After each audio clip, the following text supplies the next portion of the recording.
Boa tarde, estou aqui fazendo a gravação do segundo vídeo para atender então o plano de aprendizagem, o terceiro descritor, portanto a terceira quinzena, ou melhor, a sexta quinzena, a última antes da avaliação SAEB. Trata-se então do nível 5, onde eu trago aqui o descritor, resolver problemas que envolvam volume do prisma reto ou cilindros retos. Ok? Vamos começar então? Bom, então aqui eu já disse a vocês, né, do que se trata. Vamos aqui para o próximo vídeo. Esse material eu trouxe lá no 8º ano, medidas de capacidade e volume, parte 1, do 4º bimestre, tá? Tem já disponível lá no centro de mídias, no repositório, aula 21. Bom, ela começa estabelecendo a relação entre medidas de capacidade e volume, metro cúbico e decímetro cúbico. O objetivo é compreender as relações de medida de capacidade e volume. Embora aqui ele seja bem objetivo, né, que se trata especificamente do volume, mas é interessante ter esse início porque pode ser que apareça, né, na avaliação SAEB algo nesse sentido. Então, a estratégia é agrupar os alunos entre 3 e 4 alunos, né, preferencialmente entre 3, fazer perguntas disparadoras, agora nós vamos utilizar oralmente, trazer vídeos ilustrativos para contextualizar, e a metodologia construtivista, problematização por rotação, por estação e resolução individual. Então aqui nós temos as 4 perguntas que estão propostas no material, que é quais são as unidades de medida de volume, qual a diferença de volume e capacidade, como você faria para calcular o volume de um prisma reto ou de um volume de um cilindro, tá? Fazendo essas perguntas, né, como a gente sempre faz oralmente, de acordo com os alunos vão respondendo, vocês colocam na lousa, para depois vocês, então, sistematizar com as respostas mais próximas e deixar bem claro para os alunos as questões aí levantadas, tudo bem? Bom, aí temos aí um vídeo bem bacana que também apresenta nesse material, onde eu posso contextualizar, onde traz uma reportagem falando das técnicas que ajudam a identificar desperdício de água nas residências. Então é aquela questão que o aluno sempre levanta, para que serve eu ter esse conhecimento? E esse conhecimento ele está aí no dia a dia do aluno, até para ele ter entendimento, fazer a leitura do talão, para poder pensar inclusive em economizar. Aí são algumas aí ilustrações, né, de capacidade e instrumento de medição dessa capacidade.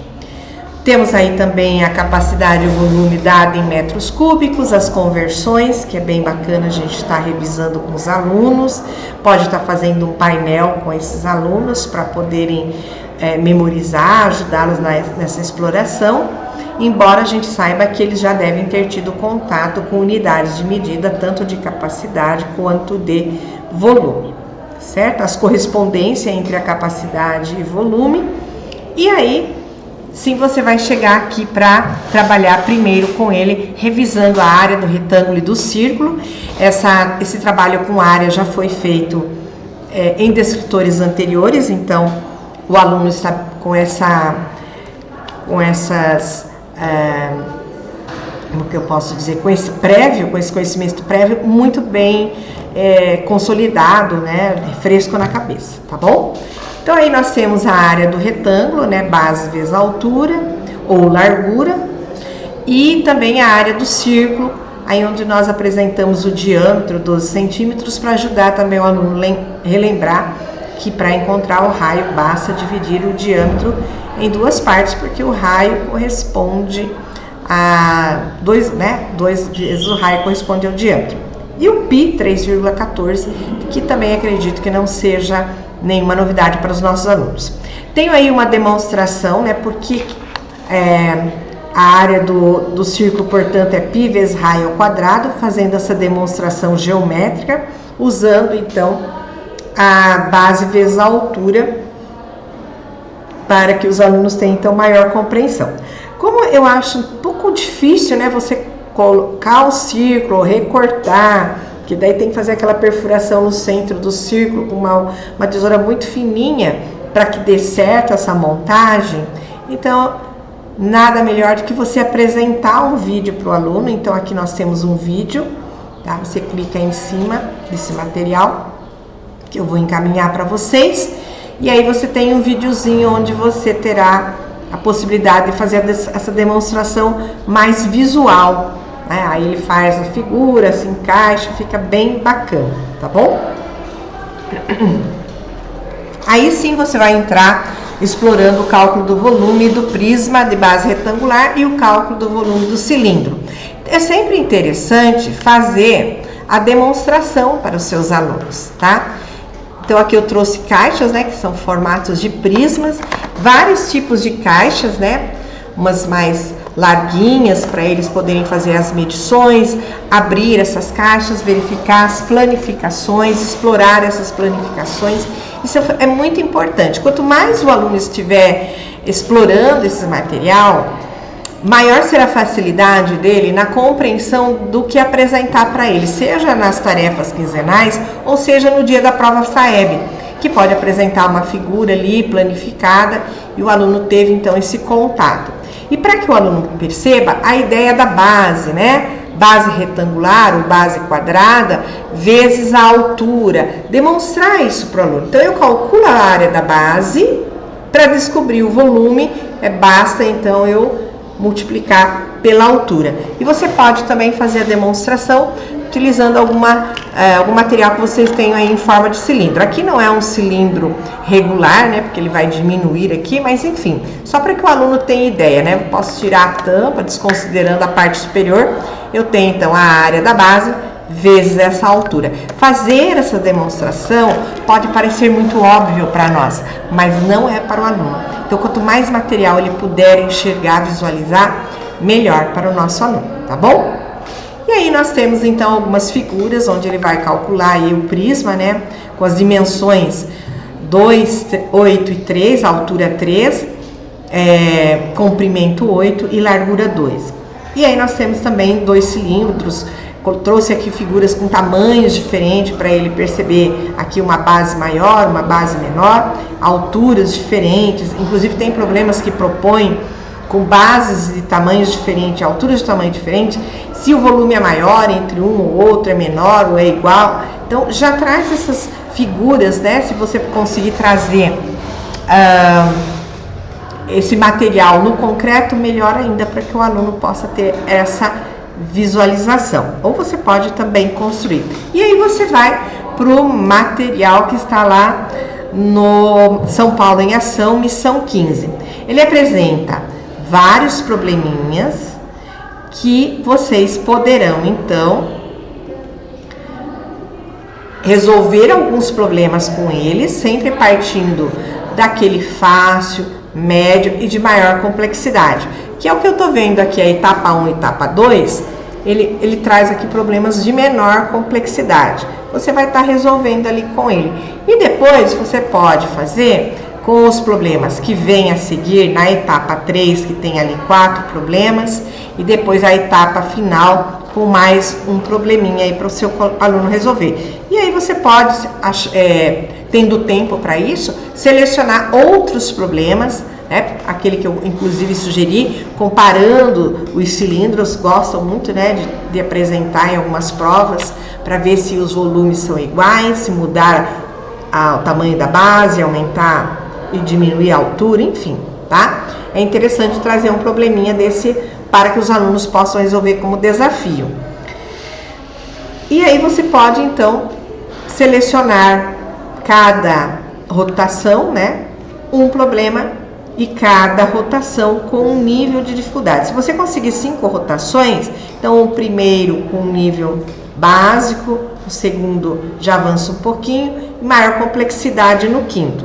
E aí o cuidado na hora de você agrupar, que aqueles alunos que têm maior dificuldade, iniciar com aqueles problemas mais fáceis e depois ir progredindo para os mais complexos.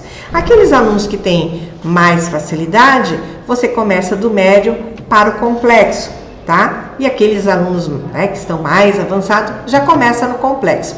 Claro que depois eles vão perceber que os demais que eles vão resolver têm menos dificuldade. mas não tem problema. É só para você ter uma estratégia para não desestimular aqueles alunos que têm mais dificuldade, já colocar de cara problemas mais complexos. E o contrário também, ok? É importante que nesses agrupamentos coloque-se então a estratégia por nível de proficiência, né? A gente sabe que o nível de proficiência é muito próximo, mas aquele que tem um pouquinho mais, junto com aquele também que tem o mesmo nível dele, para poderem resolver. Aí depois eu peço para você trazer atividades no individual, que aí no caso você vai ter que buscar de repente até no mesmo material lá do 8º ano. Umas 3 ou 4 atividades para o aluno fazer individualmente, porque aí ele não vai ter o seu apoio, nem dos colegas e nem o checklist. Lembre-se, é importante que o aluno comece a adquirir autonomia. Algumas observações em salas de aula, né? Os PECs têm notado que o professor ainda tem dado muita participação, tá? É o aluno fazer as contas, é o aluno pensar nas estratégias, nas etapas, e o professor só vai orientando. Será que essa é a primeira etapa? Será que essa conta que você está fazendo está correta? Refaça essa divisão, tá? Mostre, olha, veja esse número aqui dividido por esse, não é isso aí não, tá? Não é para você dizer e resolver, é só apontar aonde pode estar ali alguns dos equívocos que os alunos possam estar cometendo. Eu acho nessa parte de geometria, cálculo de volume e área, muito fácil, porque envolve apenas as operações de multiplicação. Aí é claro que um outro problema pode trazer algo que ele tenha que fazer a mais, uma estratégia diferente, uma etapa diferente. Mas no que tange a memorização, tanto da fórmula como a fazer o cálculo, ele não é tão difícil. O que o aluno precisa enxergar é, sim, as diferenças, né, entre o tamanho de um comprimento que vai influenciar no volume. Por isso que eu disse a vocês para trazerem caixas, então, de materiais de tamanhos diferentes, tá? Inclusive pedir para que eles façam a medida. Quanto que mede a altura? Quanto que mede o comprimento? Quanto que mede a largura? Vamos descobrir o volume dessas caixas? Então, essa atividade inicial pode sim fazer com que o aluno tenha maior entendimento. Por quê? Porque quando ele vai para a figura, né, talvez ele tenha uma dificuldade de enxergar isso, né, essa base, e com o material concreto ele consiga. E aí, lembrando mais uma vez, é você fazer essa relação da figura, né, que está ali com o material concreto. Então, mostrar para o aluno aqui, né, a altura e a correspondência ali. Isso aqui é a altura, né? A base, né? O comprimento e a largura, tá? Então, é importante mostrar para o aluno. Então, se cada aluno tiver, cada agrupamento tiver uma caixinha como essa e uma figura como a que está ali no material, você mostrar para ele, e tendo um professor ali para auxiliar, então o processo é mais rápido também, tá certo? Então, é isso, gente, por hoje, tá bom? Até uma próxima. Muito obrigada!